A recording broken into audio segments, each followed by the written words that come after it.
सहना भवतु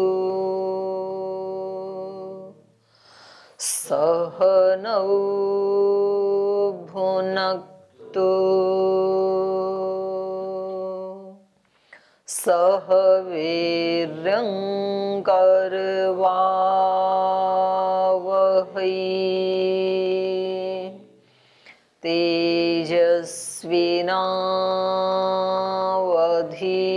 तेजस्विनावधीतमस्तु मा विद्विषावहै।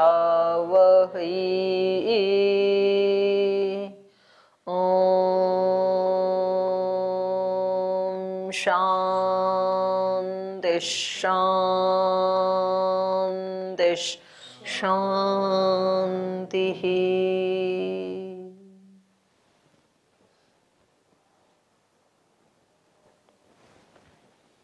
सूत्र पाठ। अथ चतुर्थोऽध्यायः द्वितीयः पादः।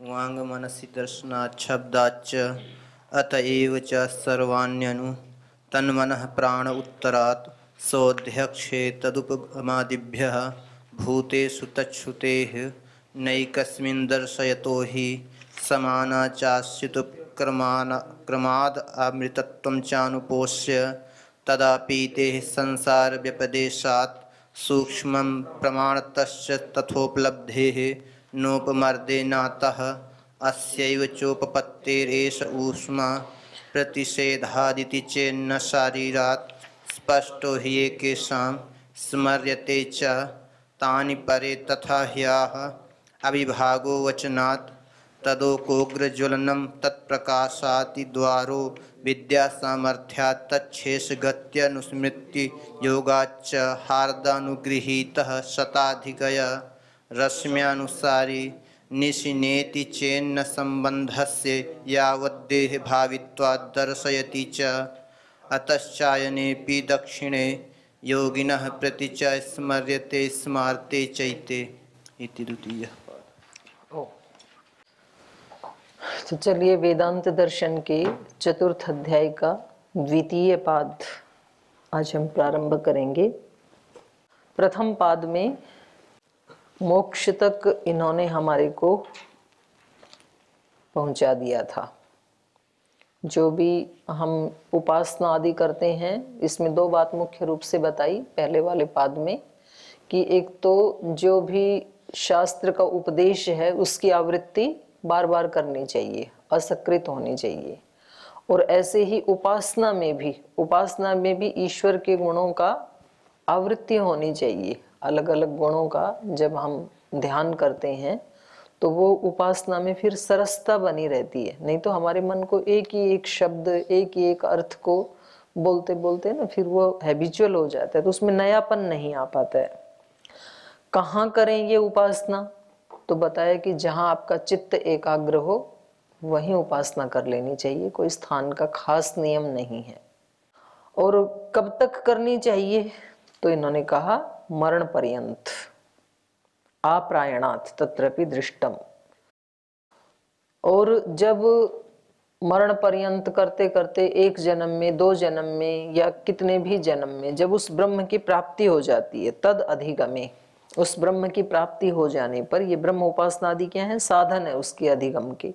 जब उसकी प्राप्ति हो जाती है तो दो कार्य होते हैं। हमारे पीछे के जितने भी धर्म या अधर्म है, पाप पुण्य है, उन सब का नाश हो जाता है और आगे के बनते नहीं है। तद अधिगमे उत्तर पूर्व अघयो अश्लेष विनाशौ, पहले वालों का नाश हो जाता है चाहे वो पुण्य थे या पाप थे, और आगे वाले बनते नहीं हैं। और एक बात और इसके साथ बता दी कि जिन प्रारब्ध कर्मों ने अपना फल देना प्रारंभ कर दिया उनका नाश नहीं होता है, वो तो अपना फल दे करके ही नष्ट होते हैं। माने इस जन्म के साथ ही जिन प्रारब्ध कर्मों ने अपना फल देना शुरू कर दिया तो उनका नाश नहीं होता है, वो अपना फल दे करके ही जाते हैं। और अंत में बताया कि हर व्यक्ति का अपना जो वर्णाश्रम धर्म है, जो कि तीसरे अध्याय में बताया था, चतुर्थ पाद में, उसके साथ जो सहकारी कर्म किए जाते हैं अग्निहोत्र आदि, सन्यासी आदि के द्वारा, तो उनका फल क्या मिलेगा इसको? तो कहा कि इसका तो एक ही लक्ष्य है, ब्रह्म प्राप्ति। तो इसलिए वो उसी के साथ ब्रह्म ज्ञान कारणाय एव अस्ति, तो वो उसको ब्रह्म ज्ञान में एक निमित्त बनेंगे, कारण बनेंगे। और ऐसे ही दूसरे भी जो काम्य कर्म है, ऐसा कोई बड़ा भी याग आदि कोई करता है, मान लो सन्यासी, तो उसको ऐसी कोई सांसारिक कामना तो है नहीं, तो ये भी क्या किस में जुड़ेगा? उसके ब्रह्म की प्राप्ति में ही साधन बनेगा। लेकिन ये कब बनेंगे ब्रह्म प्राप्ति में साधन? यदेव विद्या इति, जब ये ज्ञान पूर्वक, विवेक पूर्वक किए जाएंगे, श्रद्धा भक्ति पूर्वक किए जाएंगे। माने आग्रह पूर्वक या अज्ञान पूर्वक कर रहा है व्यक्ति, तो उससे फिर अहंकार तो बढ़ जाएगा, लेकिन ब्रह्म प्राप्ति में साधन वो कर्म नहीं बनेगा। तो इस प्रकार से यदि करेगा तो उसका आगे का कर्माशय भी नहीं बनेगा, विवेक पूर्वक करेगा तो। और बाकी के जो भी हमारे कर्म हैं उनका भोगेन क्षपयित्वा तु इतरे संपद्यते। तो अब ये कह रहे हैं कि ये व्यक्ति जिसको ब्रह्म की प्राप्ति हो गई और वो इस संसार से जब जाता है, शरीर छोड़ता है, और एक साधारण व्यक्ति जब इस संसार से जाता है, तो दोनों के शरीर छोड़ने में क्या अंतर है? सामान्य व्यक्ति के संसार से जाने में और योगी व्यक्ति के संसार से जाने में क्या अंतर है? तो वो हम इसमें द्वितीय पाद में पढ़ेंगे। तो प्रथम सूत्र बोलिए, वांग मनसी दर्शनात् शब्दाच्य। कह रहे देखा ये जाता है, दर्शनात् ऐसा देखा जाता है, वांग मनसी, जब कोई व्यक्ति इस संसार से जाता है ना, तो सबसे पहले उसकी वाणी बंद हो जाती है, बोलना बंद कर देता है वो। और वाणी यहाँ पर उपलक्षण है, देखना भी बंद कर देता है, व्यक्ति आंखें बंद कर लेता है जाने से पहले। तो उसकी ये वाणी और उसकी ये दृष्टि आदि कहाँ चली जाती हैं? मनसी, वांग मनसी, ऐसा देखा जाता है कि वाणी मन में प्रतिष्ठित हो जाती है, मतलब मन ही बन जाती है वाणी, वाणी रहती नहीं है। वो व्यक्ति कई बार बोलना चाहता है, आंखें खुली हैं जैसे अभी, कुछ कहना चाहता है लेकिन बोल नहीं पाता है, कुछ उसके अंदर चल रहा है ऐसे तो लगता है व्यक्ति को, लेकिन वो कुछ समय पहले, मरने से कुछ घंटे पहले बोल नहीं पाता है, या कभी कुछ दिन पहले भी हो जाता है, 1-2 दिन पहले, 2-4 दिन पहले भी ऐसे हो जाता है। शब्दाच्य, ये देखा भी जाता है, दर्शनात् शब्दाच्य, इसका शब्द प्रमाण भी है और ऐसा प्रत्यक्ष देखा भी जाता है। वाग इंद्रियम मनसी संपद्यते, संपद्यते मीन्स संगच्छते, संगच्छते को खोला, सांगत्यम आपनोति, जो वाक इंद्रिय है वो मन के साथ संगति को प्राप्त कर लेती है, मन में चली जाती है, मन में लीन हो जाती है वाणी। संपद्यते तो प्रक्रियते अनंतरात पूर्व सूत्रात, बोले यहाँ पर संपद्यते अर्थ कैसे किया आपने? तो कह रहे पिछले सूत्र में था ना जो भोगेन तु इतरे क्षपयित्वा संपद्यते, तो वहां से संपद्यते को यहाँ प्रक्रियते प्रकरण में लाया जा रहा है। संपद्यते तु प्रक्रियते अनंतरात पूर्व सूत्रात, ठीक इससे पहले वाले सूत्र से। कदा कथम इति च म्रियमाणस्य इति तावत यावत, बोले ये कब हो जाता है, वाणी कब मन में चली जाती है, कदा, और कथम कैसे चली जाती है? तो कहा म्रियमाणस्य, जो व्यक्ति मरने वाला है, अभी मरने की जो प्रक्रिया चल रही है, तो तब देखा जाता है कि उसकी वाणी पहले मन में लीन हो जाती है। ये स्वाभाविक मृत्यु की बात की जा रही है, कुछ एक्सीडेंटल आदि मौत होती है, उसमें ये प्रक्रिया देखने को नहीं मिलेगी। जिस व्यक्ति ने अपनी पूरी आयु ठीक से जी और अब वो जा रहा है, तब ऐसा देखा जाता है लोक में। तो कह रहे कुतः दर्शनात् शब्दाच्य, दर्शनात् खलु लोके, लोके दर्शनात्, दर्शनात् का मतलब है लोक में ऐसे देखा जाता है। अवलोक्यते ही लोके यो ही म्रियमाणो भवति तस्य वाग वृत्ति मनसी समाप्यते, लोक में ऐसे देखा जाता है कि जो मरने वाला व्यक्ति है उसकी वाणी की वृत्ति मन में लीन हो जाती है। मनसी समाप्यते वक्तुम इच्छनपि न वक्तुम पारयति, कुछ बोलना चाहता है, कुछ बताना चाहता है, लेकिन बोल नहीं पाता है। तो आजकल तो लोग लिखवा लेते हैं कि बोल नहीं पा रहे हो तो लिख दो, पर यदि किसी को लिखना ना आए तो हो सकता है वो कुछ अपने जीवन का सार बताना चाहता हो कि मैंने ऐसे किया, तुम ऐसे मत करना, या तुम ऐसे करना, ऐसे कुछ कहना चाहता है वो। क्योंकि कहते हैं कि जब व्यक्ति मरने लगता है ना, तो पूरे जीवन का उसकी जो जीवन की फिल्म थी वो एकदम उसके दिमाग में ऐसे कैमरे की तरह से सामने आ जाती है, सारा आ जाता है शुरू से अंत तक, जो कुछ उसने किया था, अच्छा या बुरा। और यदि इसमें अच्छाई की अधिकता रही तो वो प्रसन्नता पूर्वक प्रयाण करने की तैयारी करता है, तो वैसी ही योनि मिलेगी उसको आगे। और यदि कुछ उससे त्रुटि हुई और वहां उसका मन अटक गया तो फिर आगे उसको वैसी ही गति मिलेगी। तो अंतिम जो चिंतन है आएगा इसमें ऐसे, अंतिम समय जैसा ज्ञान होता है व्यक्ति का और जैसे उसके कर्म रहे हैं वैसा ही उसका अगला जन्म होता है। तो इसलिए मरते समय वो सुनाते हैं ना, गरुड़ पुराण आदि, कोई भागवत सुनाते हैं, कोई गायत्री मंत्र का जाप करते हैं कि भाई इनका ध्यान इधर आ जाए। लेकिन ध्यान ऐसे आता है क्या? नहीं आता है। कितना ही सुना लो, वो तो मरने के समय की बात छोड़ो, जीते जीते अभी भी नहीं होता है। यदि हमारे संस्कार नहीं है तो कोई कुछ सुनाता रहे, हमारा ध्यान उधर जाएगा ही नहीं, हमें अच्छा लगेगा ही नहीं। हमें अच्छा वही लगेगा जिन संस्कारों में हम जीते हैं, हमारे जो संस्कार हैं जैसे हैं। तो उनको उसमें सुनाई भी तो नहीं देगा ना? नहीं, सुनाई तो देता है पर वो उनको रुचता नहीं है। काम तो काम कर रहे हैं लेकिन उसके अंदर तो कुछ और ही चल रहा है, जीवन भर का जो उसके अभ्यास रहे, तो उसको वो सुहाता भी नहीं है, उसको रुचता भी नहीं है। तो कह रहे हैं वैसा वाग वृत्तिर मनसी समाप्यते वक्तुम इच्छनपि न वक्तुम पारयति तथा च शब्दात् शास्त्र वचनादपि गम्यते। तो ऐसा शास्त्र वचन से भी छांदोग्योपनिषद का प्रमाण दे रहे हैं। अस्य सौम्य पुरुषस्य प्रयतः वांग मनसी संपद्यते मनः प्राणे संपद्यते। हे सौम्य, इस पुरुष का प्रयतः प्रयाण करते हुए, जाते हुए, इस संसार से जाते समय वांग मनसी संपद्यते, वाणी इसकी मन में लीन हो जाती है, और मन मनः प्राणे, मन फिर प्राण में जाकर के लीन हो जाता है। तो इससे पता लग रहा है कि मन जो है ये भी प्राण में लीन हो जाता है। अस्तु तावत, तो अब इसके लिए पूछ रहे हैं वाचो मनसी सांगत्यम संवेशो वा तर्हि अन्येषाम इंद्रियाणाम तदानीम का गति ही स्यात्। कह रहे ठीक है, वाणी तो मन में सांगत्यम संवेशो वा प्रवेश कर जाती है, उसके साथ लीन हो जाती है, संगति को प्राप्त कर लेती है। तर्हि अन्येषाम इंद्रियाणाम तदानीम का गति ही स्यात्। तो अन्य इंद्रियों का क्या होता है? चक्षु इंद्रिय कहाँ जाती है, कर्ण इंद्रिय कहाँ जाती है, स्पर्श इंद्रिय कहाँ जाती है, ये सब कहाँ जाती हैं? आपने तो केवल एक वाणी का बताया, तो दूसरों की क्या गति होगी? यतो ही अत्र तु वाग इंद्रियस्य एव संपत्तिम विधाय अनंतरम मनः संपत्तिम प्रदर्शते।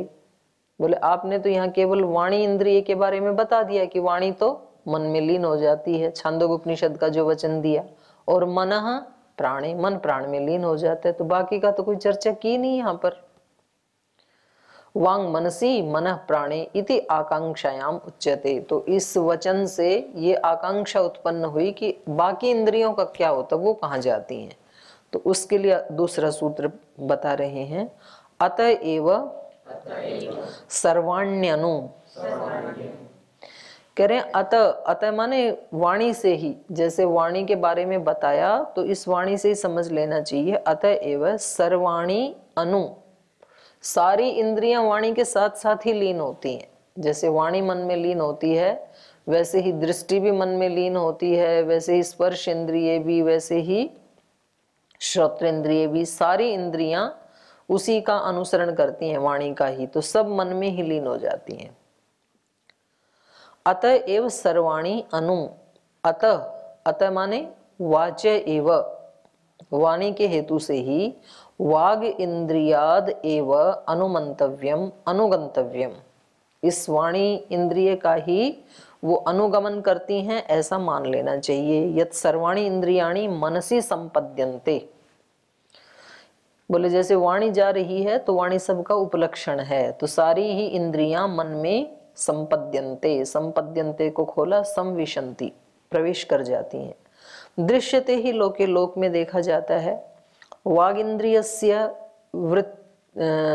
वृत्त्यु परमात् अन्येषाम् अपि क्रमशः व्यापार निरोधो जायते। लोक में देखा जाता है वाग इंद्रियस्य वृत्ति उपरमात्, वाणी रूपी जो इंद्रिय है उसकी वृत्ति का उपरम होने पर, माने जब वाणी बोल नहीं पाती है तो अन्येषाम् अपि क्रमशः व्यापार निरोध हो जाए, तो दूसरियों का भी क्रमशः फिर व्यापार निरोध होता ही चला जाता है। पहले व्यक्ति क्या करता है, आंखें खुली हैं, कुछ बोलना चाहता है लेकिन बोल नहीं पाता है, तो उसके घर वाले पूछते हैं कि बोलो बोलो, आप कुछ कहना चाह रहे हो, कोशिश करो कहने की, तो फिर वो हाथ हिला देता है कि नहीं कह पा रहा हूँ, और थोड़ी देर के बाद उसकी आंखें भी बंद हो जाती हैं। तो जब वाणी बोल नहीं पा रही, आंखें भी बंद हो गई, तो घर वाले फिर कुछ उसको झकझोरना चाहते हैं, कुछ बोलते हैं कि बोलो बोलो कुछ, फिर वो सुन भी नहीं पाता है, उसके ऊपर कोई असर नहीं होता उनके बोलने का। तो पहले वाणी गली चली गई, फिर उसकी दृष्टि भी चली गई, फिर उसकी श्रोत्र इंद्रिय भी चली गई, फिर उसको हिलाते हैं तो स्पर्श का भी उसको पता नहीं चल पाता है, स्पर्श इंद्रिय भी चली गई। तो सारी इंद्रियां ऐसे क्रमशः चली जाती हैं मन में, और व्यक्ति और कहते हैं कि भाई इसकी नाड़ी तो चल रही है अभी, क्योंकि डाउट होता है उस समय कि मर गया कि नहीं मरा है एक क्षण का, तो बोले नहीं प्राण तो है अभी। फिर शरीर को देखते हैं कि प्राण, शरीर गर्म है अभी, क्योंकि सारे निकलने के बाद शरीर क्या हो जाएगा, ठंडा। तो कह रहे हैं कि इन क्रमशः इन सभी इंद्रियों की वृत्ति का उपरम हो जाता है, व्यापार निरोधो जायते। तथा च अन्यत्र उपनिषदि स्पष्टते अपि, तो यद्यपि यहाँ छांदोग्य उपनिषद के 6-8-6 में तो नहीं बताया, लेकिन प्रश्नोपनिषद में इसको स्पष्ट किया है। वहां पर कहा तस्माद उपशांत तेजाः पुनर्भवम इंद्रियैहि मनसी संपद्यमानैहि, तो यहाँ पर बहुवचन आ गया ना, इंद्रियैहि आ गया। तस्मात, जब सारी इंद्रियां अंदर चली जाती हैं, मन में लीन हो जाती हैं, और मन प्राण में लीन हो जाता है, तस्मात उपशांत तेजाः, उसके बाद तेज उपशांत हो जाते हैं। माने सारी इंद्रियां भी तो तेज रूप थी ना, तो वो सारे तेज उपशांत हो जाते हैं। किसके लिए, पुनर्भवम, अगले जन्म के लिए। इंद्रियैहि मनसी संपद्यमानैहि, सारी इंद्रियां मन में प्रवेश कर जाती हैं, और ये सारी इंद्रियों के तेज जो हैं वो शांत हो जाते हैं। तो सारी इंद्रियां फिर मन में और मन प्राण में। तो उसी को अगले सूत्र में कह रहे हैं, तन्मनः प्राणः उत्तरात् तत् मनः प्राणे यस्मिन् मनसि सर्वाणि वागादि इंद्रियाणि संपद्यन्ते संविशन्ति तत् खलु मनः प्राणे संपद्यते। जिस मन में सर्वाणी वाग आदि इंद्रियाणी संपद्यन्ते, वाणी आदि सभी इंद्रियां जिस मन में प्रवेश कर जाती हैं, लीन हो जाती हैं, तत्खलु मनः, सारी इंद्रियों सहित वो मन प्राणे संपद्यते, वो फिर प्राण में लीन हो जाता है। कथम, कैसे, उत्तरात् लोके खलु उत्तर क्रम दर्शनात्, कह रहे हैं लोक में ये उत्तर क्रम देखा जाता है। उत्तर क्रम माने मरने वाले को देखते हैं ना, तो सबसे पहले बोलना बंद होता है, फिर देखना भी बंद होता है, फिर सारी इंद्रियां बंद होती हैं, पर उसका मन तो अभी काम कर रहा है। फिर उसके बाद प्राण नाड़ी चल रही है, प्राण काम कर रहा है, उसके बाद प्राण भी नहीं करता है। तो इससे ये क्रम देखा जाता है उत्तरोत्तर वाला। तो लोके खलु उत्तर क्रम दर्शनात् अथच शास्त्रस्य उत्तर वचनात्, और शास्त्र के भी उत्तर वचन से ये बात स्पष्ट होती है। शास्त्र में क्या है, दृश्यते ही लोके, पहले लोक में देखा जाता है, प्राण निस्सरणा अवसरे मूर्छा अचेतनता व संजायते, जब प्राण निकलने वाले होते हैं तो इंद्रियां किस में लीन हो गई, मन में, और मन प्राण में। तो जब प्राण में लीन हो जाता है तो ये व्यक्ति मूर्छित सा हो जाता है। नाड़ी तो चल रही है लेकिन व्यक्ति क्या है, मूर्छित। तो इससे पता लगा कि अब मन भी काम नहीं कर रहा है। प्राण निस्सरण अवसरे मूर्छा अचेतनता व संजायते तथा शास्त्रे च, और ऐसे ही मन में, शास्त्र में भी बताया, मनः प्राणे संपद्यते, मन जो है वो प्राण में प्रवेश कर जाता है। और फिर प्राण कहाँ जाता है तो आगे कहा स्वध्यक्षे तदुपगमादिभ्यः, करें स अध्यक्षे, वो जो प्राण है वो अध्यक्ष में, माने उस प्राण के भी प्राण में, क्योंकि प्राण का भी एक मुख्य प्राण है ना, प्राणों का भी प्राण, तो वो फिर मुख्य प्राण में, अपने अध्यक्ष प्राण में, तद उपगमादिभ्यः, उसकी उपलब्धि आदि हेतुओं से ये पता चलता है कि वो भी अपने अध्यक्ष प्राण में लीन हो जाता है। स प्राणः प्राणन शक्तिमान मुख्य प्राणों अध्यक्षे तेजसात्मके तेजस स्वरूपे, वो उसमें लीन हो जाता है। जो प्राण शक्ति वाला है, इन सब प्राणों का भी जो प्राण है, मुख्य प्राण, उस अध्यक्ष प्राण में लीन हो जाता है। और वो कैसा है, तेजसात्मके, तेजस स्वरूप है वो, तेजस स्वरूपे प्राणः तेजसी, प्राण है तेजसी संपद्यते संविशति, प्राण जो है वो तेज में प्रवेश कर जाता है, मुख्य प्राण में प्रवेश कर जाता है। कथम प्रतीयते, तद उपगमादिभ्यः तस्य उपलब्ध्यादिभ्यो हेतुभ्यः, उसकी उपलब्धि के हेतु मिलते हैं, तो उससे पता लगा। क्या हेतु मिला, तो बृहदारण्यक का वो प्रमाण दे रहे हैं। उक्तम ही एवं एव इमं आत्मानं अंतकाले सर्वे प्राणा अभिसमायन्ति यत्र एतत् ऊर्ध्वश्वासी भवति।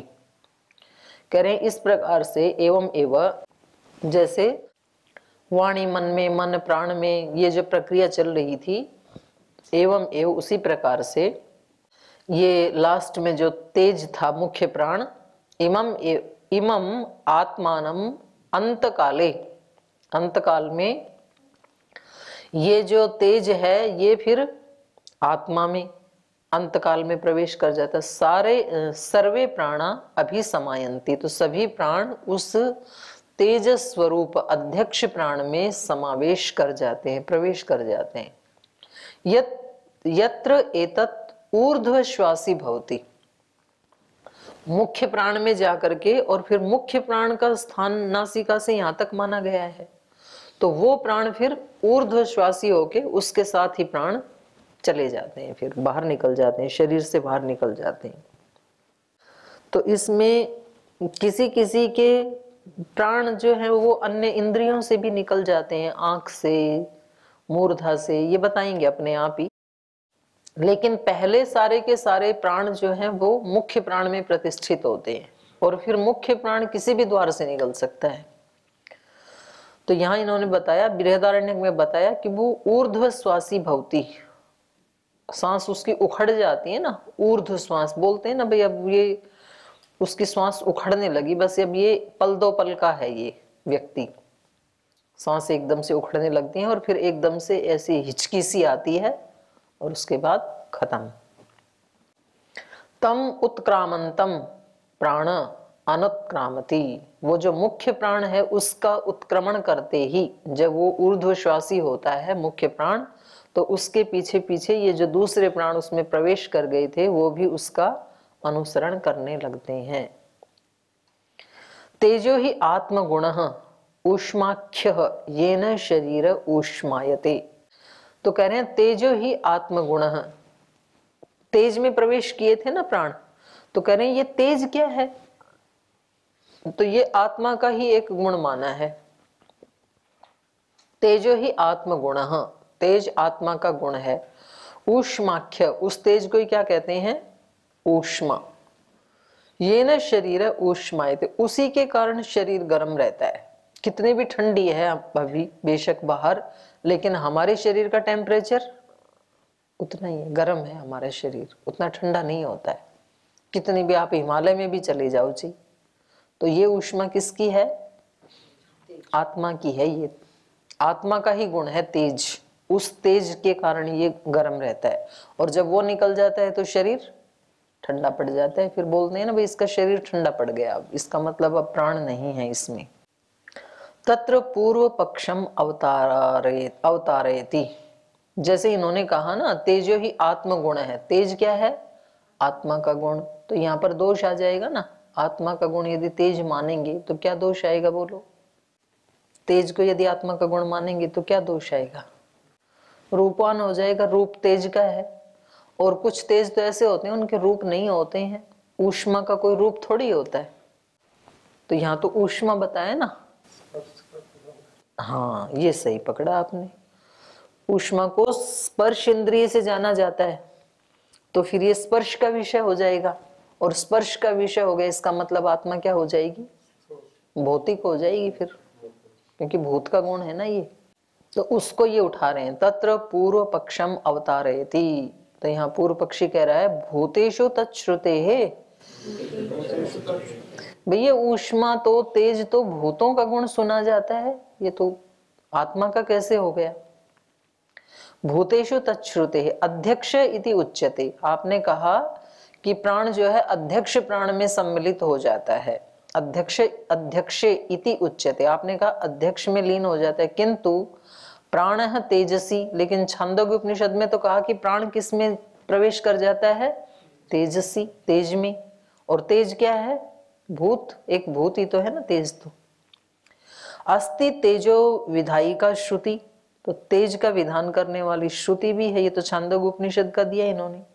तेजश्च भूतेषु गण्यते, तेज कहाँ गिना जाता है? भूतों में। तेज की गणना तो भूतों में होती है। तत्श्रुते है तस्य श्रवणात्, तो कह रहा है कि ये श्रुति में भी, स्मृति में भी और श्रुति में भी ऐसा सुना जाता है। प्रश्न उपनिषद का दे रहे हैं, पृथिव्या आपः तेजो वायु आकाशः, ये जो तेज है इसकी गणना किस में होती है? भूतों में। तच्छ्रुते है, भूतों में इसके सुने जाने से, तस्य श्रवणात्, भूतों में इसका श्रवण होने से।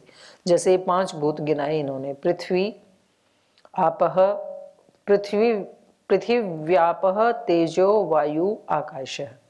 तो यहाँ पर तेज आ गया ना तीसरे नंबर पर, पृथ्वी जल तेज वायु आकाश। तो बोले ये तो भूतों में सुना जाता है तेज, तो आपने आत्मा का गुण बताया इसको।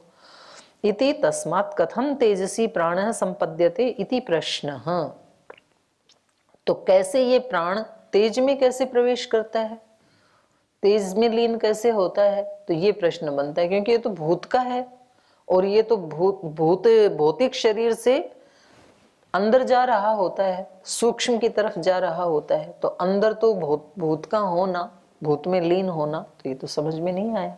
तो ये प्रश्न है, तो इसका ये समाधान कर रहे हैं। तो टाइम हो गया, इसका समाधान फिर कल करेंगे, आज यही विराम लेते हैं।